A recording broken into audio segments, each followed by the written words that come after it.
મિત્રો, દર વર્ષે ફાગણ માસની પૂનમના દિવસે માર્ચ મહિનામાં આવતો લોકપ્રિય તહેવાર એટલે હોળી. હોળી, જેને રંગોનો તહેવાર પણ કહેવામાં આવે છે. ગુજરાત અને ખાસ કરીને સૌરાષ્ટ્રમાં હોળીના તહેવારને હુતાશનીના નામથી ઓળખવામાં આવે છે. હોળીના બીજા દિવસે ધૂળેટી હોય છે. હોળીના દિવસે સાંજે ગામના પાદર કે મુખ્ય ચોક જેવા સ્થાન પર છાના અને લાકડાની હોળી પ્રગટાવવામાં આવે છે. ત્યારબાદ બધા લોકો ત્યાં વાજતે ગાજતે ઢોલ અને શરણાઈઓ વગાડતા ભેગા થાય છે અને લોકો હોળીની પ્રદક્ષિણા કરે છે. તેમાં શ્રીફળ વગેરે પવિત્ર મનાતી વસ્તુઓથી તેમનું પૂજન કરવામાં આવે છે. જો કે ભારતના વિવિધ પ્રાંતો અને સમુદાયોમાં હોળીની ઉજવણી અલગ અલગ રીતથી થાય છે, પરંતુ દરેકની ભાવના એક જ હોય છે કે હોળી પ્રગટાવીને અસુરી તત્વોનો નાશ કરવો અને દેવીય શક્તિનું આગમન કરવું.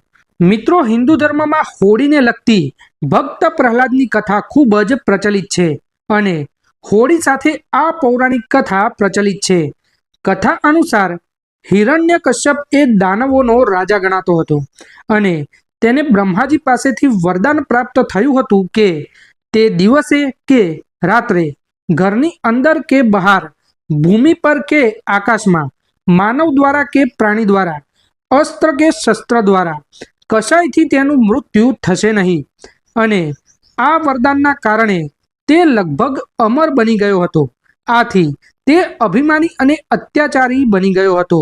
તેને સ્વર્ગ અને પૃથ્વી પર બધે હાહાકાર મચાવી દીધો હતો. તેને ભગવાનને પૂજવાનું પણ બંધ કરાવી દીધું હતું અને ધરતી પર લોકોને તેની પૂજા કરવા પર મજબૂર કરી દીધા હતા.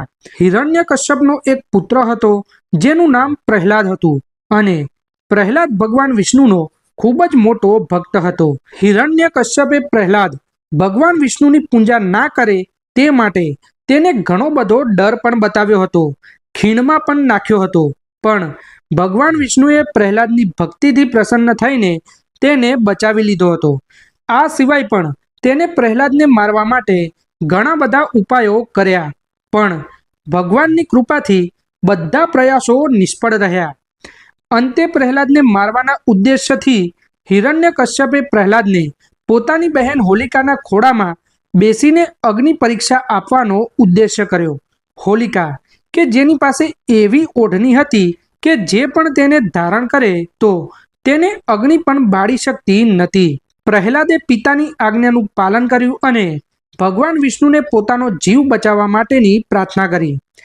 અંતે જ્યારે અગ્નિ પ્રગટાવવામાં આવી ત્યારે પેલી જે ઓઢણી હતી તે ઉડીને પ્રહલાદને વીંટાઈ ગઈ.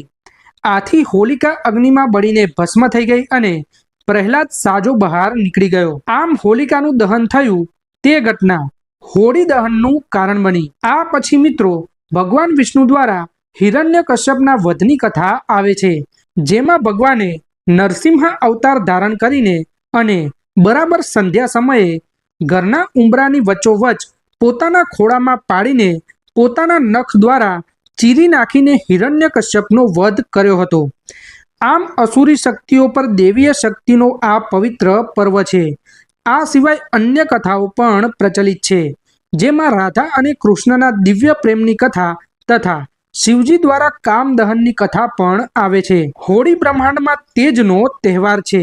આ તહેવાર દરમિયાન બ્રહ્માંડમાં અલગ અલગ તેજ કિરણો પ્રસરે છે, જે વાતાવરણમાં અલગ અલગ રંગો અને આભાઓ પ્રકાશિત કરે છે. હોળીના બીજા દિવસને ધૂળેટી કહેવામાં આવે છે.